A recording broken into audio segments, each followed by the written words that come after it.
ನಮಸ್ತೆ ಸ್ನೇಹಿತರೆ, ನಿಮ್ಮ ಯೂಟ್ಯೂಬ್ ಚಾನಲ್ಗೆ ಪ್ರೀತಿಯ ಸ್ವಾಗತ. ಯಾರಿನ್ನೂ ಚಾನಲ್ಗೆ ಸಬ್ಸ್ಕ್ರೈಬ್ ಮಾಡ್ಕೊಂಡಿಲ್ಲ, ಸಬ್ಸ್ಕ್ರೈಬನ್ನು ಮಾಡ್ಕೊಳ್ಳಿ.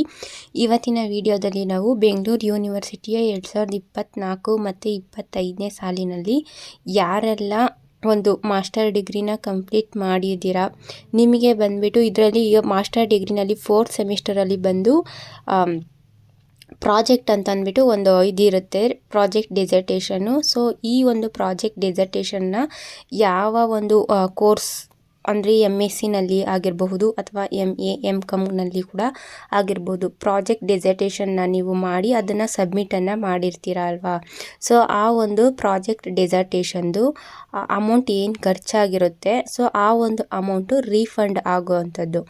ಇದು ಯಾರಿಗೆ ಆಗುತ್ತೆ ಅಂತ ನೋಡೋದಾದರೆ SC ST ಸ್ಟೂಡೆಂಟ್ಸ್ಗಳಿಗೆ ಈ ಒಂದು ಪ್ರಾಜೆಕ್ಟ್ ರೀಫಂಡ್ ಅಮೌಂಟು ನಿಮಗೆ ಬರೋವಂಥದ್ದು. ಸೊ ಇದಕ್ಕೆ ನೀವು ಅಪ್ಲೈ ಮಾಡಬೇಕಾಗುತ್ತೆ. ಇದಕ್ಕೆ ನೀವು ಅಪ್ಲೈ ಮಾಡೋದಕ್ಕೆ ಏನೆಲ್ಲ ಡಾಕ್ಯುಮೆಂಟ್ಸ್ ಬೇಕು ಅಂತ ನೋಡೋದಾದರೆ, ಫಸ್ಟು ನಿಮ್ಮದು ಕ್ಯಾಸ್ಟ್ ಮತ್ತು ಇನ್ಕಮ್ ಸರ್ಟಿಫಿಕೇಟ್ ಬೇಕಾಗುತ್ತೆ.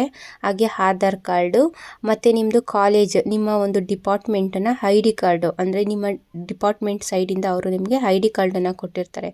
ಆ ಒಂದು ID ಕಾರ್ಡಲ್ಲಿ ನಿಮ್ಮ HODದು ಸೀಲು ಸಿಗ್ನೇಚರು ಇರೋವಂಥದ್ದು. ಸೊ ಆ ಒಂದು ಐಡೆಂಟಿ ಕಾರ್ಡು ಮೆಡಂಟರಿ ಆಗಿರುತ್ತೆ. ಹಾಗೆ Aadhaar card, caste, income certificate.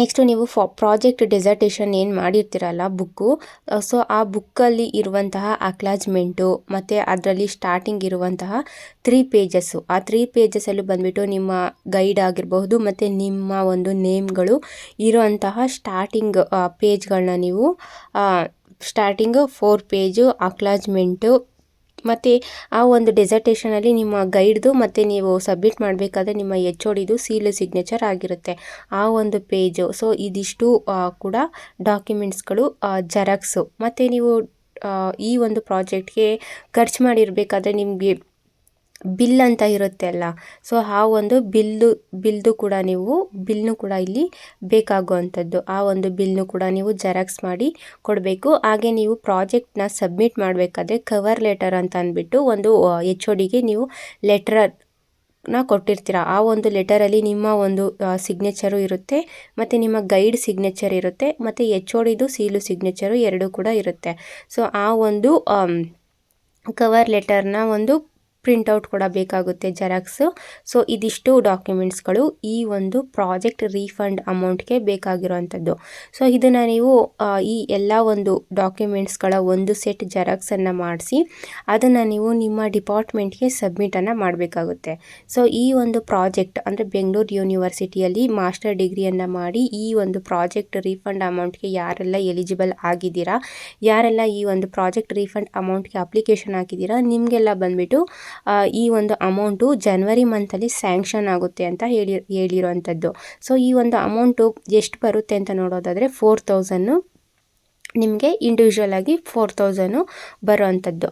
ಈ ಒಂದು ಡಾಕ್ಯುಮೆಂಟ್ಸ್ ಜೊತೆಗೆ ಬ್ಯಾಂಕ್ ಪಾಸ್ಬುಕ್ ಕೂಡ ಇಲ್ಲಿ ಬೇಕಾಗಿರೋವಂಥದ್ದು. ಒಂದು ಡಾಕ್ಯುಮೆಂಟ್ಸ್ಗಳ ಜೊತೆಗೆ ನಿಮ್ಮ ಒಂದು ಬ್ಯಾಂಕ್ ಪಾಸ್ಬುಕ್ನ ಜೆರಾಕ್ಸನ್ನು ಕೂಡ ನೀವು ಅಟ್ಯಾಚ್ ಮಾಡಿ ಇಷ್ಟು ಡಾಕ್ಯುಮೆಂಟ್ಸ್ಗಳನ್ನ ನಿಮ್ಮ ಡಿಪಾರ್ಟ್ಮೆಂಟಲ್ಲಿ ನೀವು ಸಬ್ಮಿಟನ್ನು ಮಾಡಿ. ಸೊ ಅಮೌಂಟ್ ಬಂದುಬಿಟ್ಟು ಜನವರಿ ಮಂತಲ್ಲಿ ಸ್ಯಾಂಕ್ಷನ್ ಆಗುತ್ತೆ ಅಂತ ಹೇಳಿದ್ದಾರೆ. ಸೊ ಅಮೌಂಟ್ ಸ್ಯಾಂಕ್ಷನ್ ಆದಮೇಲೆ ನಿಮ್ಮ ಡಿಪಾರ್ಟ್ಮೆಂಟ್ ಸೈಡಿಂದ ನಿಮಗೆ ಇನ್ಫಾರ್ಮೇಷನ್ನು ಕೂಡ ಅವರು ಇನ್ಫಾರ್ಮ್ ಮಾಡ್ತಾರೆ. ಸೊ ಅದಾದಮೇಲೆ ನಿಮಗೆ ಅಮೌಂಟ್ ಅನ್ನೋದು ಕ್ರೆಡಿಟ್ ಆಗುತ್ತೆ. ಪರ್ ಹೆಡ್ ಅಂದರೆ ಇಂಡಿವಿಜುವಲ್ ಆಗಿ ನಿಮಗೆ 4000 ಅಮೌಂಟು ಮಿನಿಮಮ್ ಬರುತ್ತೆ ಅಂತ ಹೇಳಿರೋವಂಥದ್ದು. ಸೊ ಈ ಒಂದು ಚಾನ್ಸನ್ನು ಯಾರು ಎಲಿಜಿಬಲ್ ಇದ್ದೀರಾ ಆ ಒಂದು ಸ್ಟೂಡೆಂಟ್ಸ್ಗಳು ಈ ಒಂದು ಚಾನ್ಸನ್ನು ಮಿಸ್ ಮಾಡ್ಕೊಳ್ತೇನೆ ಯೂಸ್ ಮಾಡ್ಕೊಳ್ಳಿ. ಒಂದು ಮಾಹಿತಿ ನಿಮಗೆ ಉಪಯುಕ್ತ ಆಗಿರುತ್ತೆ ಅಂತ ಅಂದ್ಕೊತೀನಿ. ಸೊ ಉಪಯುಕ್ತ ಆಗಿದ್ದರೆ ಲೈಕ್ ಮಾಡಿ. ಹಾಗೆ ಯಾರಿನ್ನೂ ಚಾನಲ್ಗೆ ಸಬ್ಸ್ಕ್ರೈಬ್ ಮಾಡಿಲ್ಲ, ಸಬ್ಸ್ಕ್ರೈಬ್ ಮಾಡಿ, ಸಪೋರ್ಟ್ ಮಾಡಿ.